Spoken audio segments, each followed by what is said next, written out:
नमस्कार।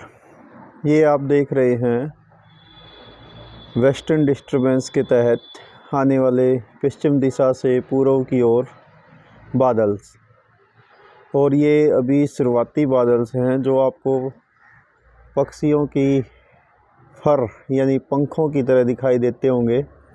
इसलिए इन क्लाउड्स को सीरस क्लाउड यानी सबसे ऊंचे बादल होते हैं ये, और हिंदी भाषा में इनको कहते हैं पक्षाभ मेघ। तो ये पक्षियों की आभाओं की तरह से होते हैं। और ये जो पश्चिमी विक्षोभ है जिनको हम वेस्टर्न डिस्टर्बेंस या सोर्डली WD कहते हैं, विंटर काल में ही ज़्यादा प्रभावशाली होते हैं। और ये आते हैं भूमध्य सागर यानी मेडिटेरेनियन सी से भारत की ओर, और ये भारत के हिमालयी क्षेत्रों में हिमपात के लिए सहायक होते हैं, और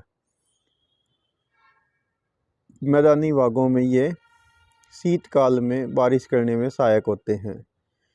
और इनसे जब बारिश होती है तो जो रबी कालीन फसलें जिसमें गेहूँ, जौ, मटर, मस्टर्ड, सरसों, चना यानी ग्राम, और रेप सीड यानी तोरियां, इन सब के लिए ये लाभदायक होते हैं। और इनसे जब बारिश हो जाती है तो उसको हम कहते हैं माहवट। और ये बारिश इसलिए भी ज़रूरी होती है क्योंकि इस समय उत्तरी मैदानों में हाई प्रेशर होता है, जिसके कारण हवाएं बिल्कुल मंद होती हैं, तो पेड़ पौधों की पत्तियों पर बहुत ज़्यादा धूल जो है वो डिपॉजिट हो जाती है, जिसके कारण से फोटोसिंथेसिस में भी दिक्कत आती है और वो पोल्यूशन को भी कम एब्जॉर्ब करते हैं। इसके कारण से आप देखते हैं कि दिल्ली NCR जैसे एरिया में तो जो वातावरण वो बिल्कुल दम घोटू हो जाता है। तो यदि ये, हालांकि अभी ये पश्चिमी विक्षोभ हल्का है, यदि एक्टिव हुआ तो ये जो पक्षाभ मेघ हैं इनके पीछे दूसरे जो बारिश करने वाले निम्बस क्यूमुलस क्लाउड होते हैं वो बनेंगे, और वो यहाँ पर बारिश करेंगे। एक्चुअली में ये एक प्रकार के एंटी साइक्लोन होते हैं जो शीतकाल में ही आते हैं। अब आपके मन में ये होगा कि ये पश्चिम से पूर्व की ओर ही क्यों आते हैं, तो ये आते हैं जेट स्ट्रीम के माध्यम से।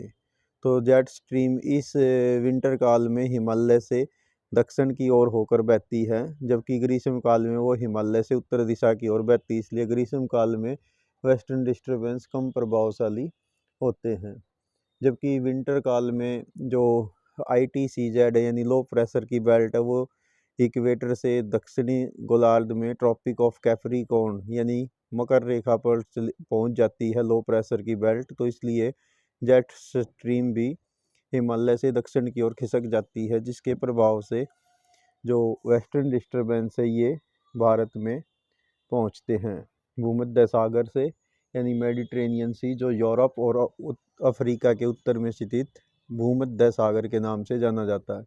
वहाँ से फिर ये मिडल ईस्ट की जो खाड़ी के देश हैं उनको पार करते हुए, जैसे ईरान, इराक, इसके अलावा पाकिस्तान, अफ़गानिस्तान, पाकिस्तान, इनको पार करते हुए ये भारत में आते हैं।